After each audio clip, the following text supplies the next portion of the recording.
15 degrees, you can see your breath. Out here in the lake effect, breaking tables like it's poetry. Where else would you rather be?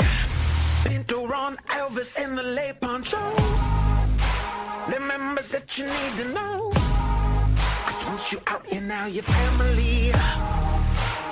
Where else would you rather be? Where else would you rather be? Welcome into the Nickel City Crew.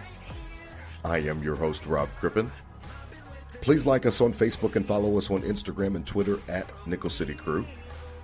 This episode, along with all of our episodes, are presented by Crippen Legacy Entertainment here on Spreaker and StreamYard. We're so glad that you're joining us for some of your Buffalo Bills and NFL content again today. And as always, these are my Bills thoughts said out loud. It's a vibe so ridiculous. Since 12 plus 83 was 6. The shout rocking like a symphony. Where else would you rather be? All right, let's get straight to it. Not an episode that we would want to be doing for sure, but the crew. I'm joined tonight by my co-host, as always, Adam Dump Truck Rupsick, DT. I'll let the crew tonight because, as we talked about a pre-show, not too much to really say that has not been said, but I thought that it was important to at least get this out to the atmosphere and kind of send our positive energy towards Damar and the situation, and I thought that it was important just to kind of get on in here and just kind of say something other than just be silent. So joining me again tonight, my co-host Adam Dump Truck Rupsick. I'll let the crew tonight. DT, man, what's good, man?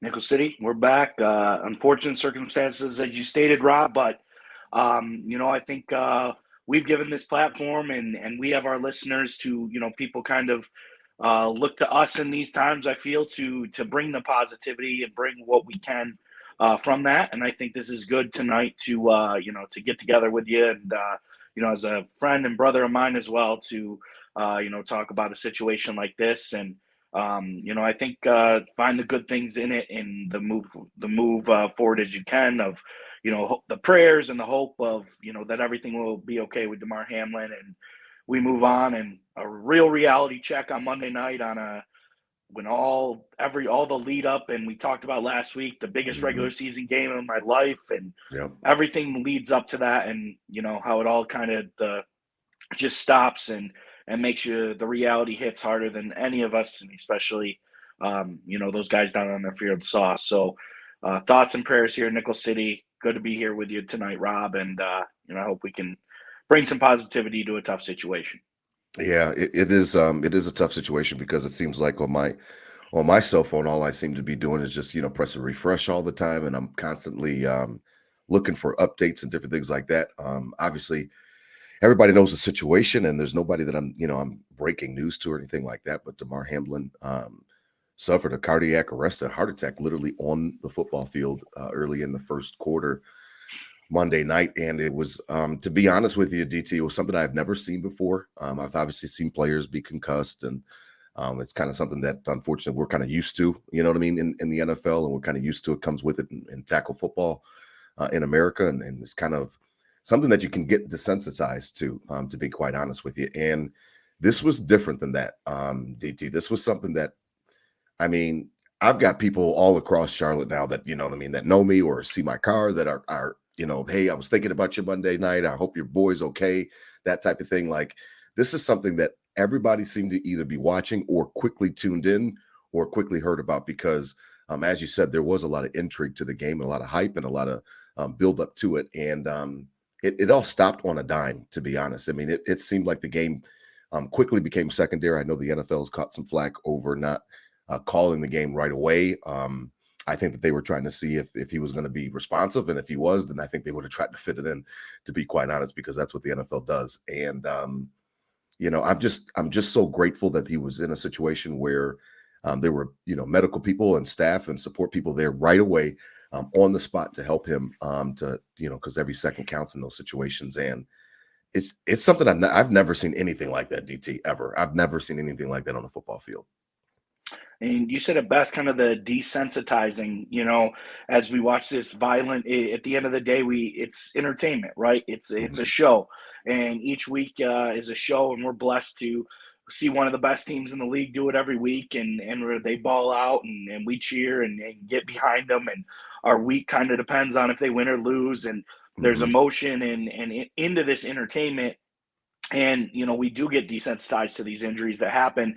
I don't think we're in, like, what I found a lot this week was almost anger, and that between people, of, I think it's people just not knowing how to deal with the situation, but anger of, like, yelling to, like, say, Damar Hamlin's a human too. He's not just an athlete. And it's like, we know that, right, Rob? Like, Right, right. we are like, if anybody, we know that more than anything. Like, we see him as one of our family. And Absolutely. so it's definitely like the humanizing. We don't just see him as a football player just because he's on our favorite team and we want him to win and lose games.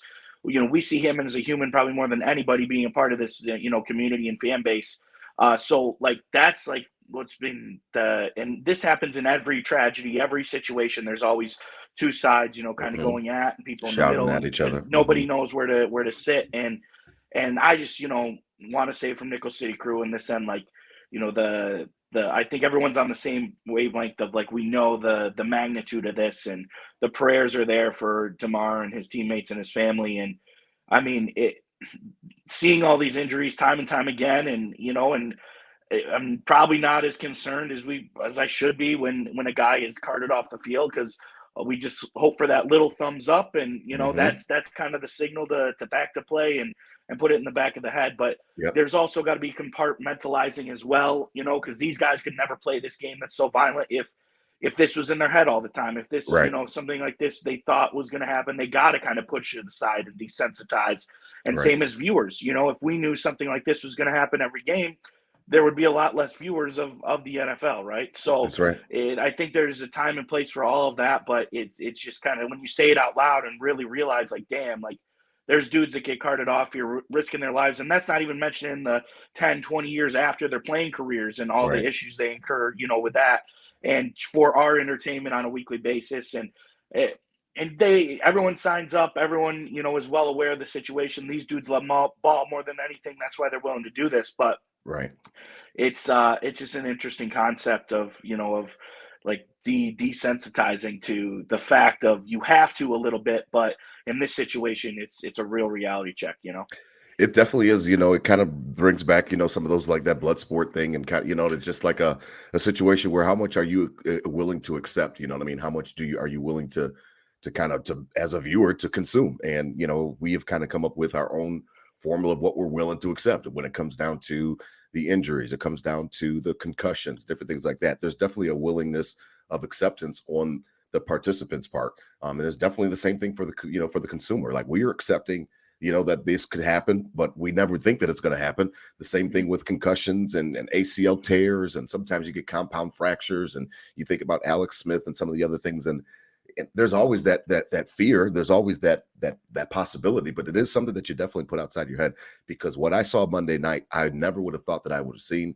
I never even imagined that I would see anything like that. And when he actually first went down, I didn't even know who it was because the camera cut away. And then when it came back, I was just confused for a Yeah. long time. I was confused over what happened, and I was wondering what happened. And then they showed the replay, and obviously you were just wondering, like, well, he got up, and then what? How did this all happen?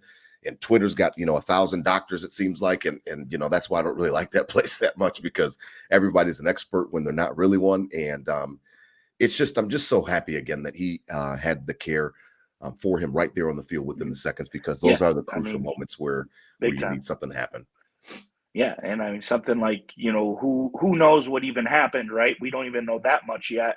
There's speculation and some probable causes, but we don't even know that much. That and something, if it wasn't, maybe it wasn't even football related at all, and somebody that could happen on the street to somebody who doesn't have a team of medical staff and an AED 50 feet away. So definitely, prayers up and thankful for that, and to see that. And when it snapped back to the players, Rob, and just the looks on the faces and the crying for their brother, and Scared the shit out of me, that, man, to like, be honest. yeah, and I mean, It scared me. looking back, I think ESPN probably would have. I mean, it's their job to show the emotion, show the deal, right? But I think there as a ESPN, and I'm not blaming them for anything by any means, because it's a situation where there's no protocol and you don't know what to do. And I think they did a decent enough job of handling the situation broadcast wise, but just not even showing those players like that, because that's really when it was real to me. And Yeah, like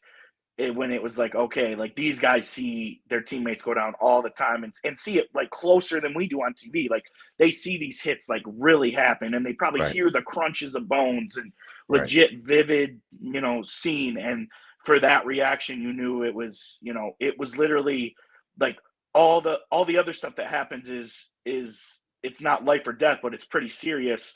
And the face that look that Josh Allen and Steph Diggs and the whole team had, and the crying they were doing was this is death. This life and death. This is literally life and death. Like that was what kind of hit real to me. Of these guys see the most gruesome injuries and they don't react, and this is the reaction when it is actually life or death. And that Yeah, was what really sat with me, and just grateful, those people were there in the training and all the medical staff of something they practice for all the time, and that they hope they'll literally never have they to go to do. bed every night hoping they never have to do. And Yeah. but happy that they do it to save people's lives, in this case hopefully And with Damar Hamlin. So yeah, absolutely. I mean, it was a situation where you're absolutely right. The faces of the players definitely made it, and heightened it for me. It made it, I knew that something was seriously wrong because of the way that they were mhm. reacting. You're absolutely right. They see their guys go down all the time, so talk about desensitized. They definitely are desensitized to it because they understand the risk that they're putting themselves at.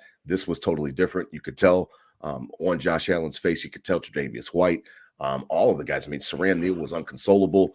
I mean, there were just a lot of different emotions that were going out there on the field, and it was, it's tough to criticize ESPN because you don't plan for this. You know what I mean? So Yeah, they're showing the emotions and different things like that. Like I thought that they did a great job, as well as they could. They tried to throw it back to the studio a couple times. Once they threw it back to the studio, I knew that it was just serious because of the fact that you don't see injury timeouts take that long. You don't see them, they do a commercial, they show a couple beer commercials, and all of a sudden the guy's on the sideline or whatever the case may be, where he's on a cart and they're back to game time. And this was not that. And it's just a situation where just my heart goes out because I was legitimately scared after seeing, Josh Allen's face mhm. and stuff like that. Like I didn't know what the hell was going on. And, again, that's why I just keep coming back to the gratitude and just so thankful that he had the support on the field right there, because I've got doctors in my family who say that every second, not minutes, every second counts, not Yeah, not minutes, every second counts for the reaction time and oxygen to the brain and different things like that is so important in blood flow. And I'm shook up by it, as you can already tell still, because I just have never seen anything like this before, and I've never experienced it before on a football field. It takes you to some of the other stories that you hear, and that was one of the things that I really appreciated from WGR this week was just hearing they've got a lot of different stories about guys that I never even heard of. mhm. I remember Hank Gathers for sure because I'm a big time basketball fan. But back in the '80s, that was even before my time. I was a kid back when he died in '86, and like just but that's existing heart condition. So like those are also Yeah. different than this. Like this was live in blunt trauma, like right there in the moment, and just shows how fast things can change. DT, like this is a violent game. Sometimes we do forget that. I think this kind of jars everything back into focus for sure because it did for me. Yeah, yeah, and the what I did, appreciate was the how everyone kind of banded together on the magnitude of this.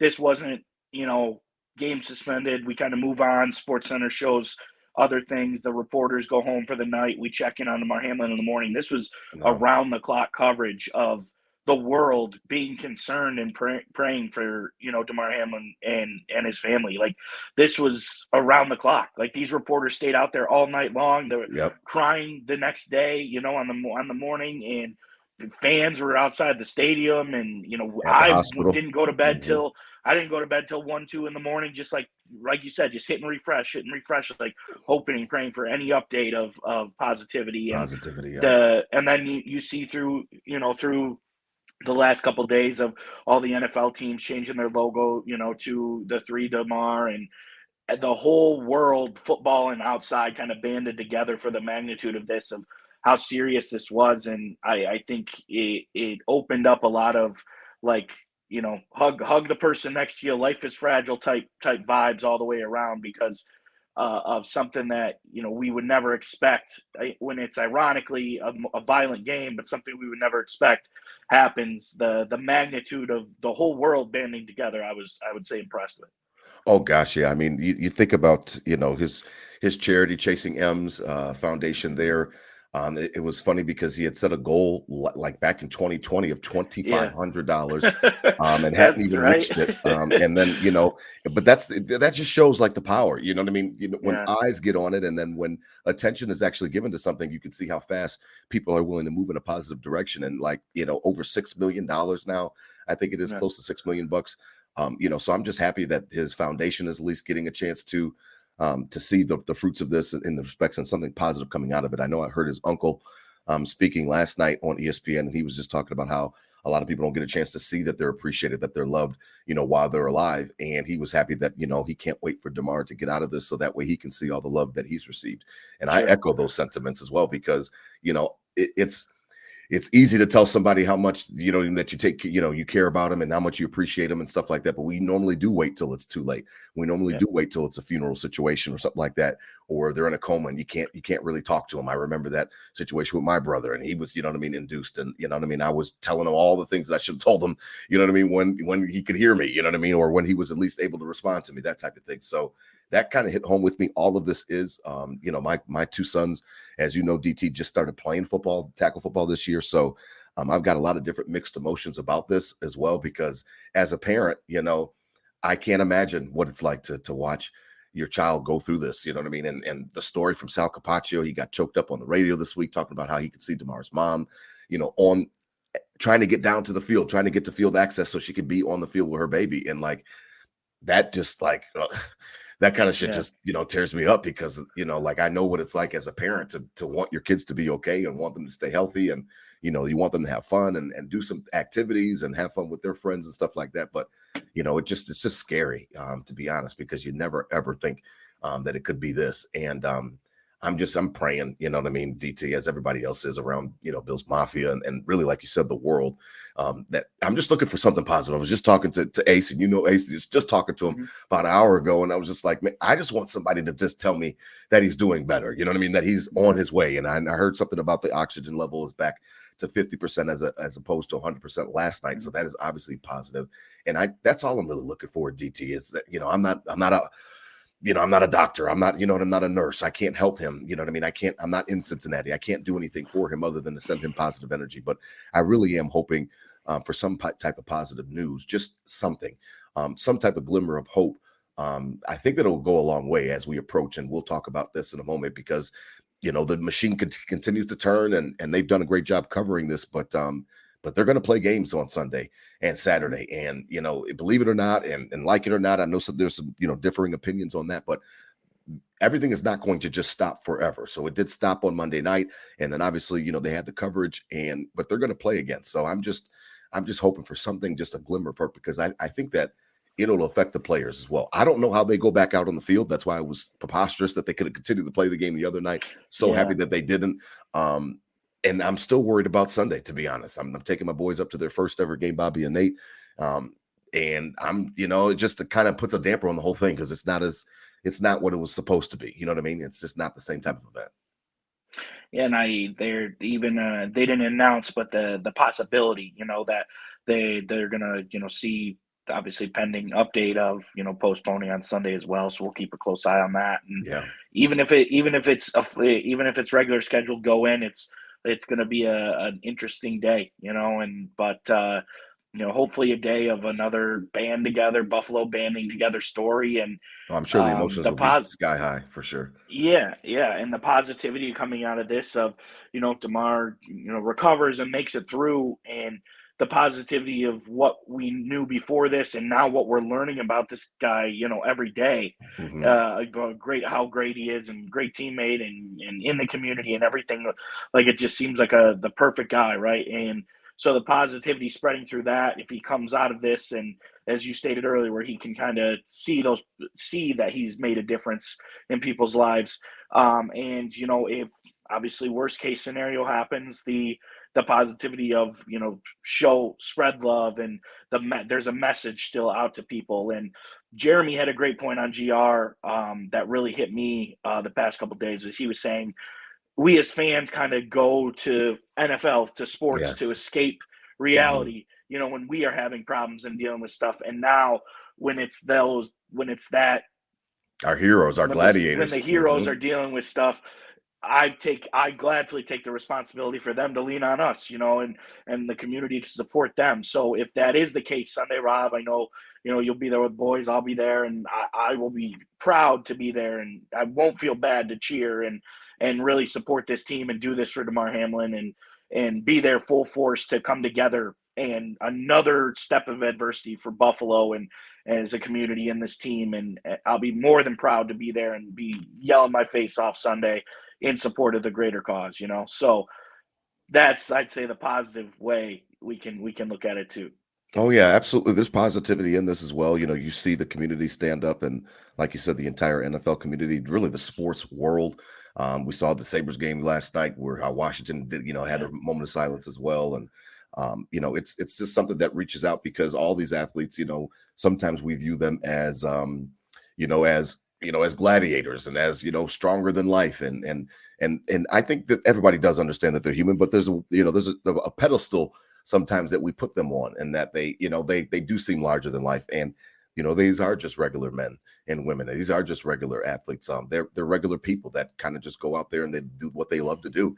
And nobody wants to lose their life doing what they want to do. You know what I mean? Nobody even really thinks about it, to be honest. You don't get in your car in the morning really and even think about going to work, or think. You just do it. It's just part of your nature. These guys go out there, they practice their reps, and they just go out there and they tackle, they catch, they run, and they're just doing it. They're not really thinking about anything other than that. And it just kind of snaps you back, because you're absolutely right. With that Jeremy White point was correct. I heard it too. And like, you don't expect to, you look to them for the comfort. You know what I mean? You look to them for the distraction, so to speak. I know last night, a lot of people said the same thing about the Sabres game, that it was a nice little couple hour distraction from, all of the news and waiting for the updates and different things like that. So, I embrace that. I want everybody to kind of deal with it however they want to. Nobody can tell you how to grieve. Nobody can tell you how to process this whole thing.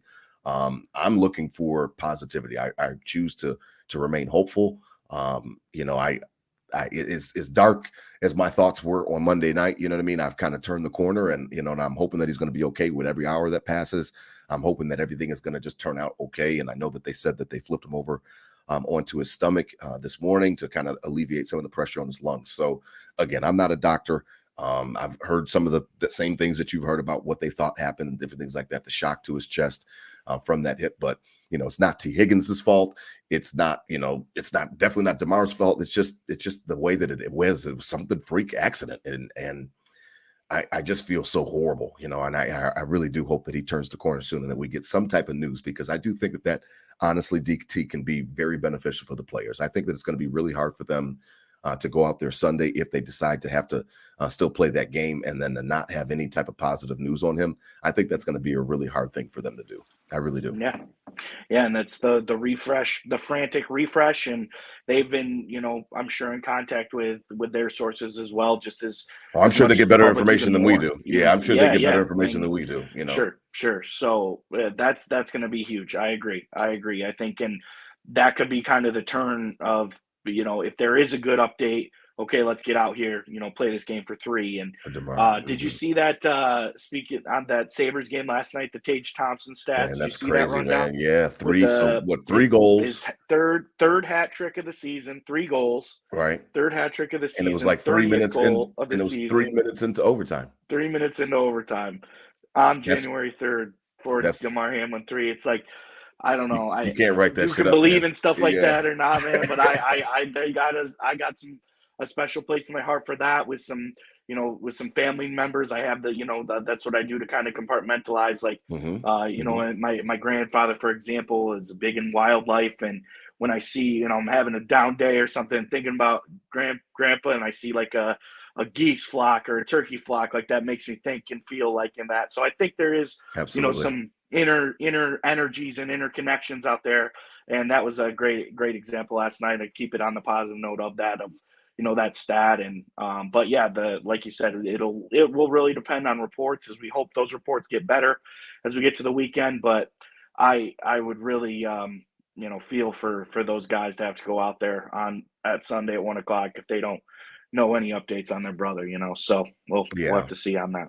Absolutely. And, it doesn't matter about your religious views or anything like that. Just know that energy is real. And positive energy is just a real thing. Negative energy is a real thing. So if you're always being negative and down in the dumps, you know what I mean? That's going to kind of permeate your lifestyle, and it's going to seep into it. And the same thing on the opposite side. If you choose to be positive, if you choose to have a positive outlook on things, it will start to permeate through your life, and it will start to permeate through some of your relationships and things like that. And everybody being positive for this young man right now at the same time is definitely having a positive effect on him. I know that it is. I choose to believe that because it is a real thing. Energy is real. Prayer is real. And that is, again, that's regardless of any type of religious views or anything like that. I'm not a religious person anymore or anything like that, but I do know that positive energy is a real thing, and sending those waves to him, all the people that are supporting his Chasing M's Foundation, just anything, even if you have a thought throughout the day and you're thinking of him and that type of thing, and just hoping that he's okay, all of that type of stuff matters. All of that energy is sent his way, and he definitely needs it right now. So as we kind of not shift, but as we move forward before we end this tonight, DT, it's funny because there was some debates and things like that throughout GR this week. And when is it okay to start talking?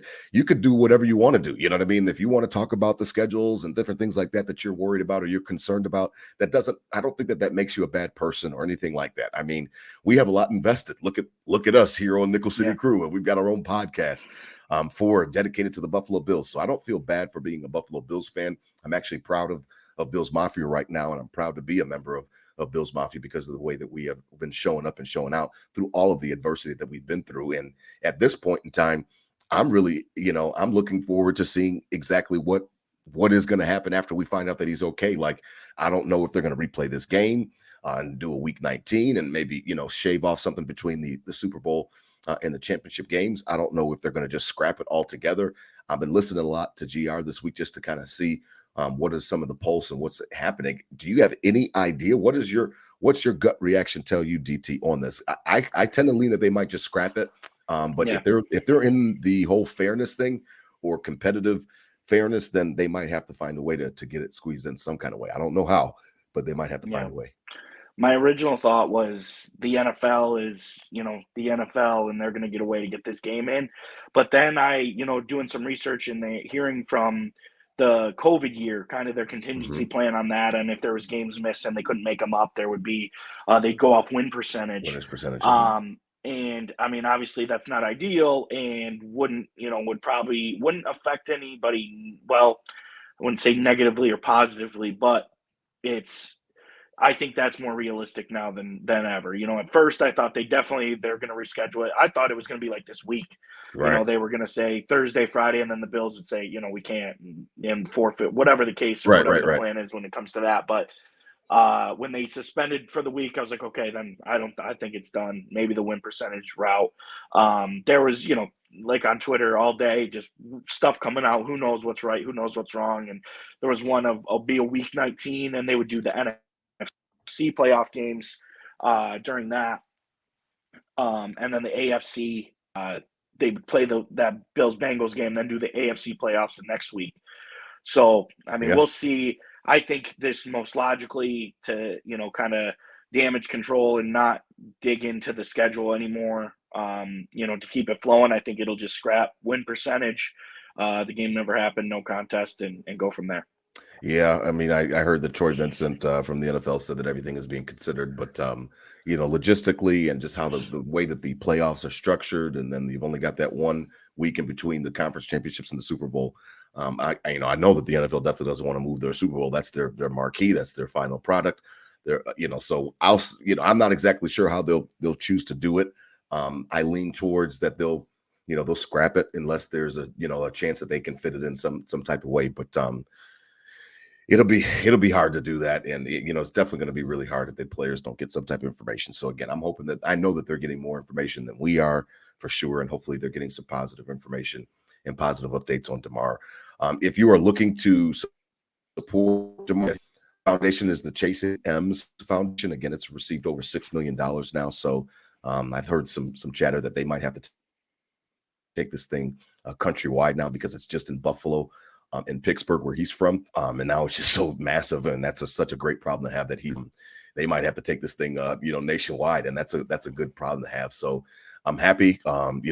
Bills Mafia just shows out again, and it wasn't just Bills Mafia in this case. Again, the NFL community, the sports community across the world, kind of is all eyes are on. Everybody is just waiting. Like I'm just waiting, DT. Like I feel like I'm rambling right now. Like I'm waiting. My phone, I just keep refreshing it. I just need a nugget of something, positive to say that he's moving, or his eyes are open, or he's down, or less oxygen, whatever the case may be. Something, just something. He's off the ventilator completely. Something.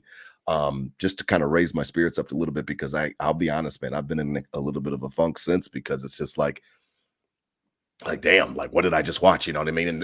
And sometimes you can feel guilty, you know what I mean? Because again, like we talked about at the beginning of the show, we sign up for this, but we don't sign up for that. You know what I mean? Like, so it's kind of that acceptable, like what are you willing to accept in respects to your, how much violence do you want? And that's what I meant by blood sport. Like it's a different animal. Football, we understand, is definitely a violent sport, but we just never, ever, ever expect to see something like we saw Monday, man. It just doesn't even come across your mind.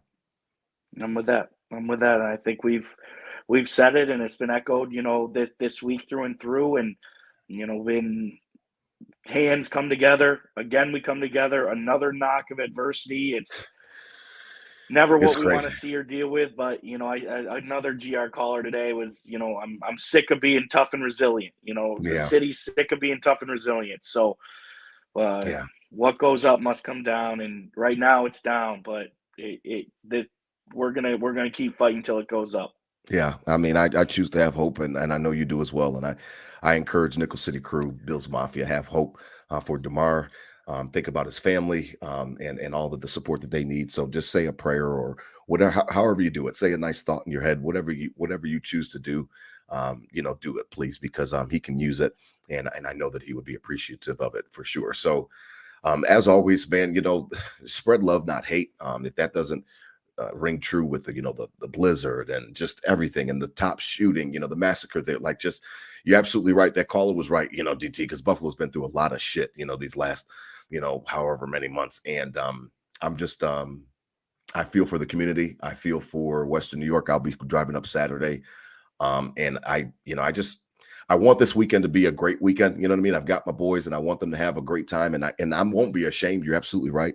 On Sunday, I won't be ashamed to be there and to cheer loud. And I'm just hoping, again, for a little bit of positive news before that, so that way we can go full throttle and really win this one for Damar. But other than that, DT, man, just hit them with a go Bills, man. And it's a crazy, crazy, crazy week, man. We do extend out the most heartfelt thoughts and prayers for Damar Hamlin, his family, and we can't wait for a speedy recovery for him. And we're going to choose to believe that. And hit them with a go Bills, DT, man. That's about it, man.